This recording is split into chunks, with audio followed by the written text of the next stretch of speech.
effective communication skills which you have in FY BAMMC Semester 1. The very first module in it is Introduction to Communication. Now there are three things that you have to remember about communication. First, what is communication? Communication is said to be the transfer or conveying of a message from one end to the other. It could be any sort of a message. It could be any information that you have to pass on from one person to another. That is the basic fundamental of what communication is. Now, how is it important in media? Most important part is that communication brings people close to each other. Now, use this in your actual life. Imagine if you did not have news. What would happen? Was there any other way you would understand what is going on in your community, in your country, or on the whole? Would you ever understand what is happening in different countries? Will you ever be understanding that part without the help of media? Would you know who your Prime Minister is? No, we would not. We know all of this just because of news. And news is a mode of communication. If they wouldn't bring any information from their end to us as a mass, we would never know what is happening around us. The third most important part is what is the basic process of communication. The first is the source of the message. Now remember, communication is the transfer of a message from one end to the other end. Source is the starting point of this communication process. Now the source will encode a message in his or her mind to convey it to the receiver. Your receiver is at the other end of this whole process. After encoding a message, he or she will think of a channel, that is, a method through which he or she will convey the message to the receiver. This channel could be newspaper, it could be verbal, it could be telephone, it could be a letter, it could be an email, a movie, anything of that sort. After the channel is decided, the receiver's end is important to decode the message. The receiver will try to analyze and understand what message is coming to it and will understand the message and hence receive it. So this is the basic structure or basic process of communication. So you have the source, encoding, channel, decoding, and receiver. At the very end, the receiver will give a response. That response is known as a feedback. The feedback goes back to the source. The circle keeps repeating. Next, you have technical communication and general communication. So there are these two types of very important forms of communication. Let's see the differences. A general communication is anything that contains a very basic message. It is informal in style and approach, which means it has no specific pattern. It does not have a systematic order. It is mostly oral and it does not require a specific type of an audience. It also uses less technical terms or also no technical terms at all or graphics. You do not need to be a specific type of learned or trained to understand this kind of a communication. On the other hand, when it comes to technical communication, it contains a very, very precise technical message. It is mostly formal in style. It is very systematic. It has a specific order, specific set pattern to flow in. It is both oral or written. It can be any of those. It has a very specific, a specifically trained type of an audience.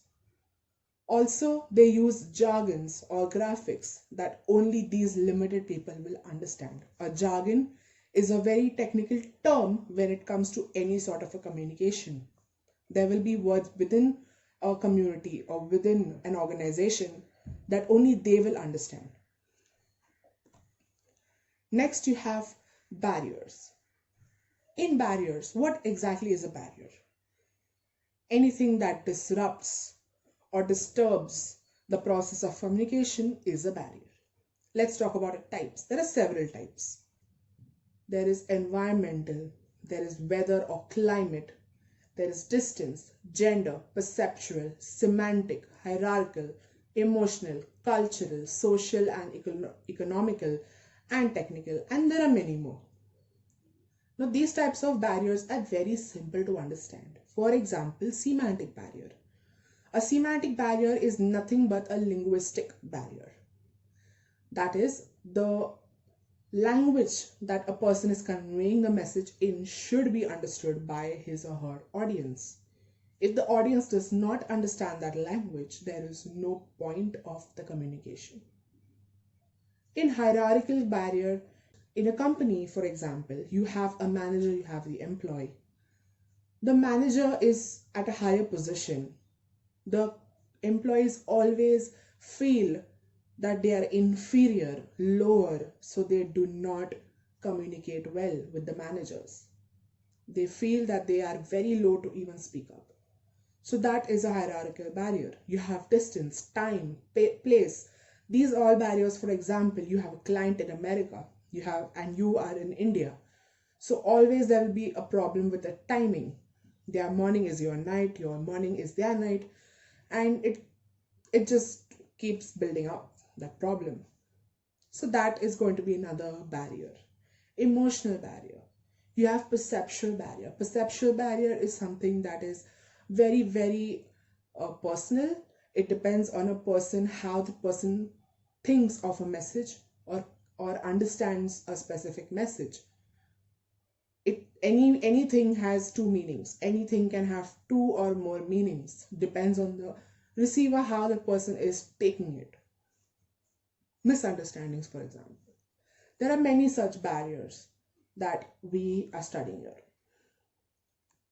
Next, we have what are the methods to overcome barriers. Now, these are some of the methods, knowing and understanding your target audience's language, their level of understanding, how their backgrounds are, what misunderstandings are possible, to improve on these kind of things, to match the times, to not use slangs, spelling errors, abstract languages, to always understand the culture of the audience, to understand what distractions are there for them, what are the emotions behind whatever you're saying and what are their emotions. You're always supposed to understand this before you start even conveying a message. Next, you have the types of communication, three major types, that is verbal, non-verbal and written. In verbal, you have the face-to-face communications. For example, when you meet your friends, the type of conversation you have is a face-to-face. Next is telephone or mobile phone. So whenever you make a call to somebody and you tell them something, that is a verbal in the form of telephone or mobile phone type of communication. These are examples. Voicemail, answering machine. These are recorded styles. Voicemails are recorded. You have several answering machines that we always come across in our day-to-day life. The second type is non-verbal. Under non-verbal, you have expressions, gestures. Now, expressions and gestures are very important to understand because these, including body language, these are the types where you see the person you're talking to and understand what he or she wants to say without them saying it aloud. For example, when you say something and a person raises a brow, you know that this person is either confused or angry. So you actually get a response just by looking at their face. If you ask someone how their exams went and they don't say anything, they just show a thumbs up, you know that the papers have gone well, right? That is non-verbal communication. The last type is written communication, very easily understood. Anything that is written, email, letters, notices, anything into the written form is the written type of communication. Next, you have oral communication and media. So there are various types of communications where you use your oral skills For example, you have anchoring, interview, you have panel discussions, you have elocutions, you have debates, small skits, public speaking. So all of this is a type of communication that you are doing orally, hence oral communication. Next, you have listening skills. In listening skills, you have the five major parts of a process of listening. First, you hear it. Now, when the source is giving you an information, the receiver is trying to decode it. How is the receiver decoding it? The receiver first hears it. He attends to it, gives attention. He tries to understand what is being said. He responds, that is, gives the feedback. He remembers, and it goes back to the source, and the cycle keeps continuing. That is the process. There are three types of listening skills. First is empathetic. Empathetic is when you try to empathize with the person that is speaking to you. You are trying to understand the emotions the person is going through. Second is therapeutic.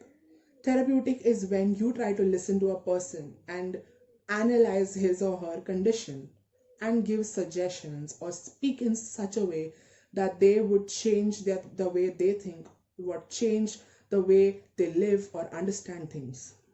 Third is dialogue or relation. Have a person speaking to you and you are listening to it just because you want to gain more information, more understanding, you want to understand their perspective about a certain topic, etc.